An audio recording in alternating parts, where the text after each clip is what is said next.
just to explain to everybody how this is going to work. So Steven is going to have the number one pick here as the San Jose Sharks. He's going to make the selection he would make if he were Mike Greer, and then I'll make the selection for the Chicago Blackhawks. We'll alternate back and forth, and we will go that way. And so it's very important when I do my written mock drafts, it's very often what I think the team is going to do, not what I think they should do. This is the exact opposite of that. So it gives us a little opportunity to inject some of our own opinion in what these teams potentially could do, and also gives you a chance to maybe get a little bit of a different perspective or an idea of how the first round could go. Because even NHL teams, you never really know for sure how it's going to all work out, and they have very different boards than the public, so you never know. But we're going to start here with the number one pick. So we're going to go right ahead. We're going to get right into our mock draft now. And Steven, you are on the clock. I don't know how long this will take the Sharks once they actually hit the draft floor. Maybe they'll milk it the whole way, but you're on the clock. Who do you take at number one? Well, just for TV, of course, they're going to take every possible second, even like Chicago did last year of Connor Bedard. But Macklin Celebrini, an easy one here. You mentioned Will Smith earlier. Having that as your 1-2, it's going to be just 15 years of hopefully greatness for the San Jose Sharks. Yeah, and we don't have to spend a whole lot of time on it, but certainly I'm already calling it the Com-Av connection, him and Will Smith, being that. So if you're going to use that, make sure, please credit Talking Hockey Sense podcast with coining the phrase the Com Avenue connection, or Com-Av connection, as I will be calling Macklin Celebrini and Will Smith for the foreseeable future. But I mean, that's really a no-brainer. Macklin Celebrini, the number one pick. Now we get into when the draft actually begins, when things could get off the rails. You never really know. But the Chicago Blackhawks hold the number 2 pick. That is me. I will be Kyle Davidson for this one. And we've talked about this so much. We've debated so much. So and people have asked me, what would I do if I were the Chicago Blackhawks? And I've waffled on this quite a bit. But as we sit here today, I'm going with Artem Levshinov, the right shot defenseman from the Michigan State University. The Blackhawks have a really strong left side of their defense already. They definitely need some help up front. And I think there's temptation to take Demidov here. There's temptation to look at guys like Lindstrom. I think that there's absolutely a chance to look at some of those elite offensive players. However, if you've got Artem Levshinov, Kevin Korchinski, Alex Vlasic is part of, their kind of young core. They have Sam Rinzel, who's another right shot defenseman. I think Levshinov is a little bit unique. He's a two-way guy. I think the defense is only going to continue to improve. He also gives you a lot of options. I think the other thing is that you've been able to watch him all year live. You've been able to see him, pick him apart, and that level of comfort, I think, leaves some of those questions that may surround Demidov at this point, who's also coming off of injury. It just leaves you a little bit of room. I think the Blackhawks are going to take every second to decide this. But for me, Levshinov at this stage, I feel is the safer of the picks, but also still possesses the upside to be a number one defenseman for this team, to be a core piece. And I think regardless of what they do, they're getting a heck of a player. And it's been funny to watch Chicago debate this, the Chicago fan base, because they are very opinionated and very divided on this one. So I'm going to either have made a lot of people really happy or really upset with what I just did. So Steve, any thoughts from you on the Blackhawks and their second pick? I mean, that's obviously a critical pick in this franchise's maturation and rebuilding that they're currently in the process of doing. See, for me, I want Bedard to have a winger that he could trust to shoot with for a while, but at the same time, questions, when will Demidov come over? I think, though, with this pick, you're getting a guy who can do a little bit of everything, coming off a great college season. You kind of know what he's capable of, can probably step into the NHL sooner rather than later.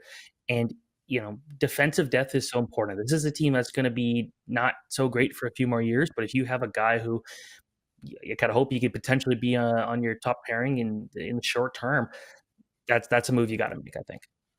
Yeah, I as I've been watching Dallas and watching Miro Heiskanen and saying like, gosh, if a team has a player like that, if they have a Heiskanen, if they have a Cale Makar, that guy that can play big minutes and play in all situations and be a key player. I mean, I just think there's so much value there. So So that means that now Artem Levshinov is off the board, and that brings us to your next pick. And this is another tricky one. I think Pat Verbeek is a tricky guy to get inside the head of, which is why I'm glad we're doing it this way.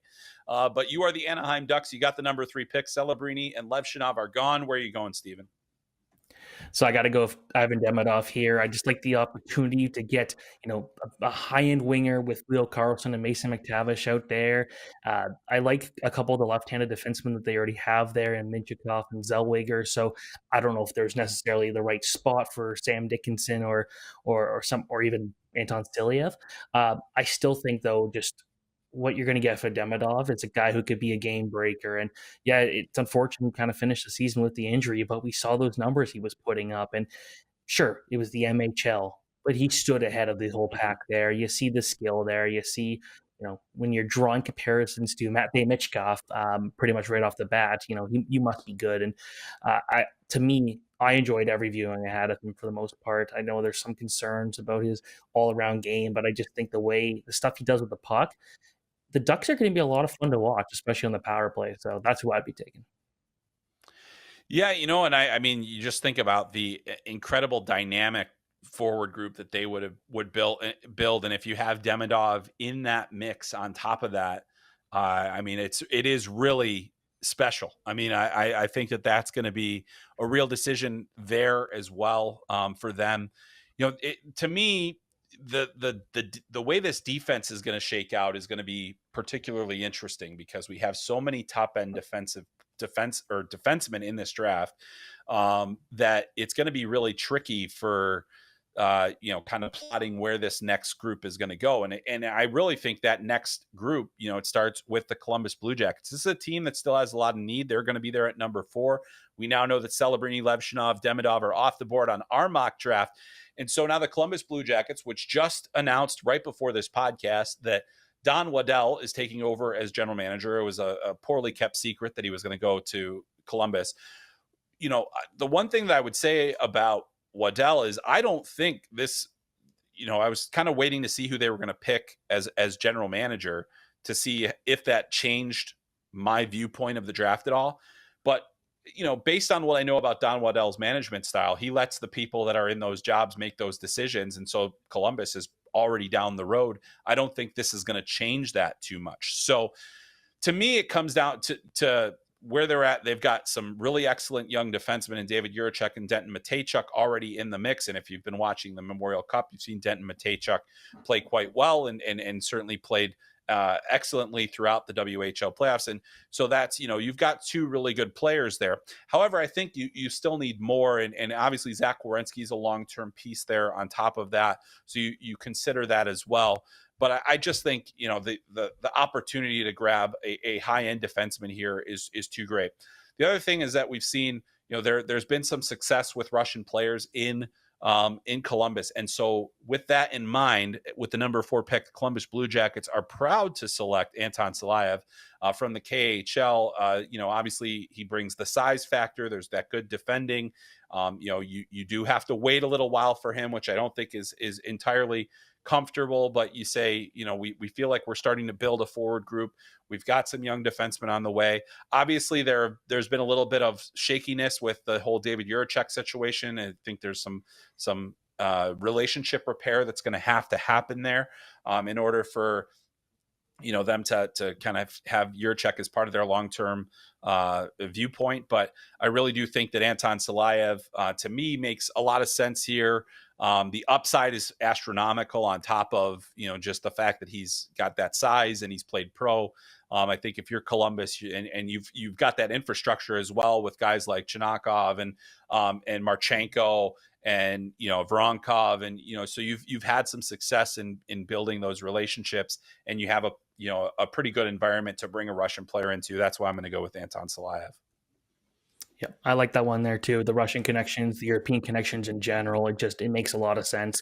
And, the Blue Jackets have a fun blue line coming up. And, a lot's been kind of made about, heading into their GM hirings process here. It's like whoever's coming into this is going to have a lot of fun with the group they have. It's a good young group, a lot of good young prospects. It's just kind of figuring out how to kind of piece this all together. at some point they're probably going to have to move a couple defensive prospects out of the fray here to address some forward needs. But going out here and getting this guy who is a monster out there, so difficult to play against, played all those minutes in the KHL this year. Again, that's a good one. Yeah, and I also wouldn't necessarily rule out, Columbus trading back a little bit to get some more draft capital and then still be able to land one of these impact players. And you wouldn't want to move back too far, but you say, hey, especially with them right in front of Montreal.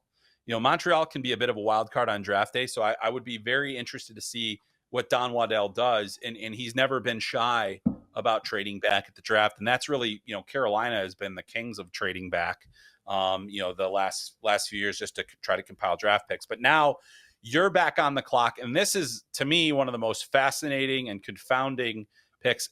Montreal, they never seem to pick the guy you think they're gonna pick. And we've seen it before, and they're through multiple regimes. The Montreal Canadiens at number 5. Steven, who you got there? Trade the pick is kind of the way I'm leaning here at this point. But if I'm picking someone here, it's got to be Caden Lidstrom. Maybe he's that number one center down the line. Maybe he ends up taking over for Nick Suzuki. I think for me, there's still the question marks. He did miss such an important part of the season. And then the playoffs were just fine. He did have 6 shots in his first game back, which was nice to see. But I think there are some question marks about whether, for me, is this, we know he's got the size. Is everything going to translate over to the NHL? Are we going to be looking at something like, another bigger guy like Quinton Byfield, where it took a couple of years for him to kind of really get it all figured out? I think, though, the upside here of this, strong punishing forward who likes to get in the face of teammate or opponents, who can skate, that's exciting. And I know Canadian fans would be really happy with that. It's been a couple of years of, like you said, like maybe not taking the popular pick everyone kind of expected, but this would be one where not only would it be a win for the fan base that seems to really like him, but just gives you, if he's not your number one, he gives you a serious number 2 centerman down the line. And they're going to, again, have to probably move a few defensemen to come out and get some wingers to get some help there. But if he's your number 2, that's a really good number 2 center.